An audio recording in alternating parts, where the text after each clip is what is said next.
నమస్తే అండి. Chat and cook ఛానల్‌కి స్వాగతం. శ్రావణ మాసం రాబోతుందని మనందరం ఇంటిని శుభ్రం చేసుకునే పనిలో ఉన్నాం కదండీ!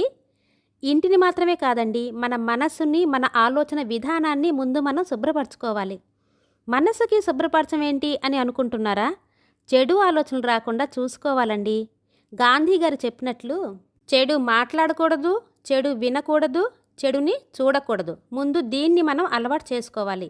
అతి ఉత్సాహం కూడా మంచిది కాదు. ఏదైనా మనం అనుకున్నది జరిగితే అతి ఉత్సాహం అవ్వడం, ఆ పని జరగకపోతే జీవితంలో అన్నీ కోల్పోయినట్టు కుంగిపోవడం, ఈ రెండూ మంచిది కాదండి.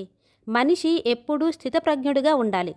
దుఃఖాన్నైనా సుఖాన్నైనా ఎక్కువగా స్పందించకూడదు. కష్ట సుఖాలు అనేవి వస్తూ ఉంటాయి, పోతూ ఉంటాయి. ఏవి నిలకడగా ఉండవు కదండి. పూజా విషయంలో కూడా పక్కింటి వాళ్ళు అలా చేశారు, వాళ్ళు అన్ని నైవేద్యాలు పెట్టారు, అన్ని పువ్వులతో పూజ చేశారు, ఇవన్నీ మనకి అనవసరం. మనకి కలిగినంతలో మనం పూజ చేసుకోవాలి. అందుకే మనసుని నిర్మలంగా ప్రశాంతంగా ఉంచి భక్తితో అమ్మవారిని పూజించండి.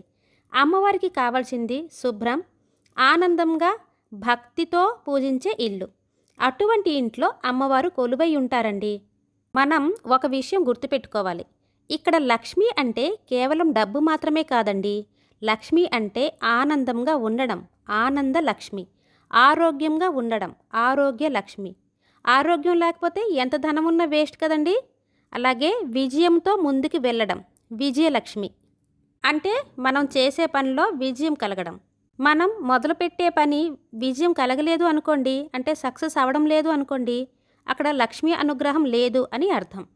అలాగే విద్యాలక్ష్మి, ధనలక్ష్మి, సంతానలక్ష్మి, ఇలా ప్రతిదీ లక్ష్మీ అనుగ్రహమే.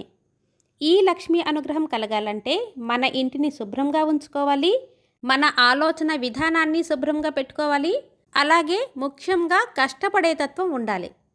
ఇవన్నీ ఉంటే తప్పకుండా లక్ష్మీ అనుగ్రహం కలుగుతుందండి.